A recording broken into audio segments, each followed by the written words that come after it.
Hello guys, nandito tayo ngayon sa Binyang. Meron daw ditong magandang pasyalan at libre pa. Wala kang gagastusin kundi yung ano lang, sasakyan mo lang papunta roon. Kung taga Binyang ka, pwede mo walking distance. Pero kung hindi ka taga rito, ay magandang pasyalan mo to. At mas sayang ang ano dito, sayang ang pasyalan na to kung hindi mo pupuntahan. Ito ang isa sa pinakamagandang pasyalan ng Binyang, Laguna. Ayan po guys, pag diniretso nyo po yan ay papuntang Binyang po yan, papuntang Binyang Bayan. Kumbaga, sa Binyang Bayan, papunta dito sa area na to ay dire-diretso lang po hanggang matumpok nyo tong dulo. Ayan, dito po. Ito po yung intersection. Ayan, dulo po. Pagdating po sa dulo, kaliwa lang po kayo papunta rito. Ayan po, medyo maganda yung mga daan dito. Medyo may pagka-rough road yung ibang area. Pero okay naman. Kung kayo po ay makakapasyal dito ay mapapadaan ng Binyang at kayo naghahanap ng mga magandang pasyalan, ay huwag nyo nang kalimutang daanan ito. Tapos meron pa silang parang plaza dito o parang park. Yan po yung area na yan. Maganda rin po yung area na yan.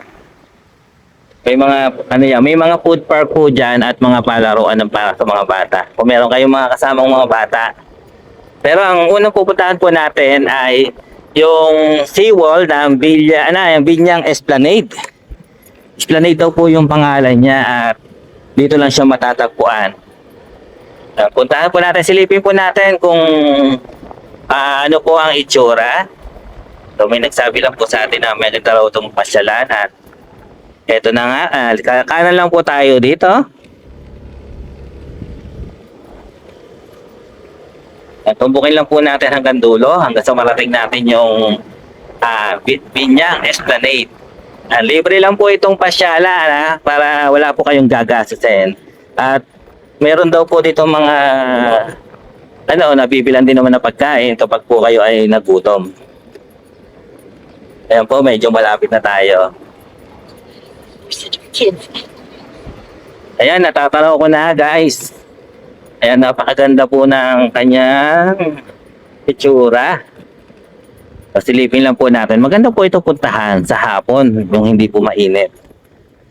Park lang po tayo tapos silipin natin. Ayan po yung palabas. Ito po, nasa hagdanan na tayo. Tingnan natin yung magandang tanawin ng Villa Esplanade.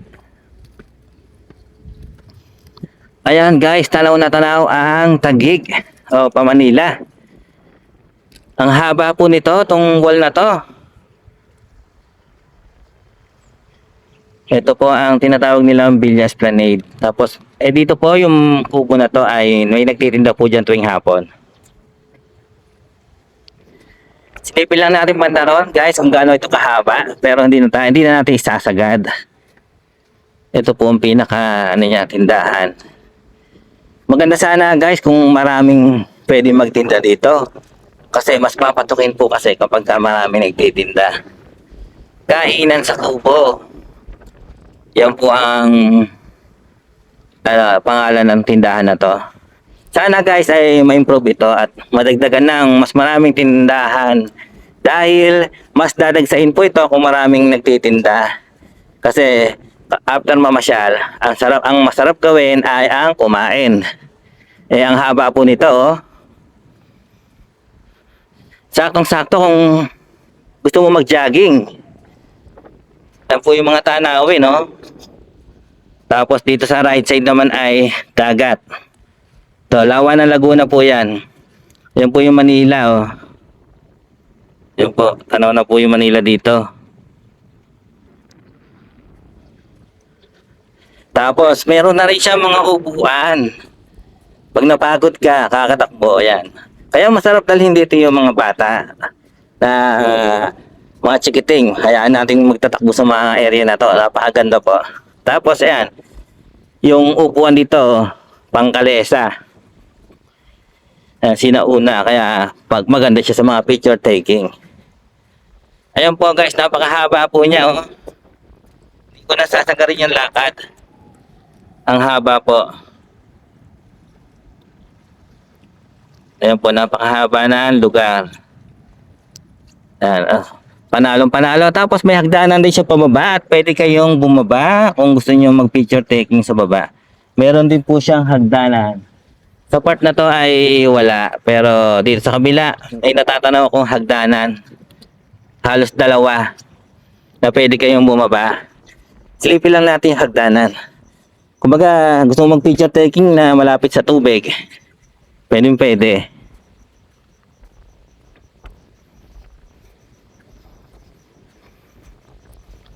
Ayun po ang hagdanan, dalawa po yan.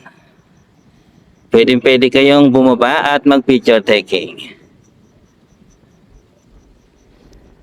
Ayan guys, pasyalan nyo na po ang Villa Esplanade. Napakaganda po dito. The best dito pumunta hapon para hindi po masyado mainit. Kasi wala po kayong sisilungan dito. Puro ilaw lang. Sa gabi, hapon. Tsaka sa gabi, panalo po dito. Maliwanag po yung mga ilaw niyan. Napakaganda po dito.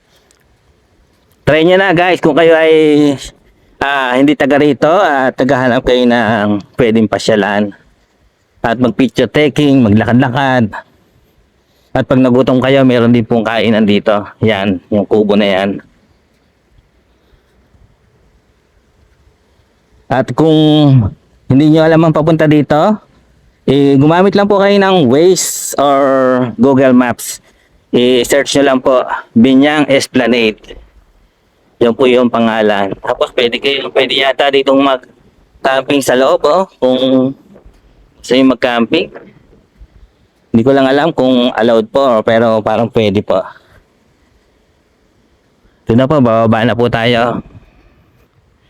Ang maganda pa dito, guys, napakalamig, malakas po yung hangin. Tingnan mo yung dagat, oh. Naramdam nyo yung hangin dito. Ito yung mga puno. Makikita nyo, mapaspas ng hangin. Kaya perfect na perfect. Dito na po yung pababa at palabas. Tapos meron pa yata ang dito, resort or the lake house. The lake house Binyang. Yan guys, sana po ay nagustuhan yung video na to. See you in next video po. Salamat!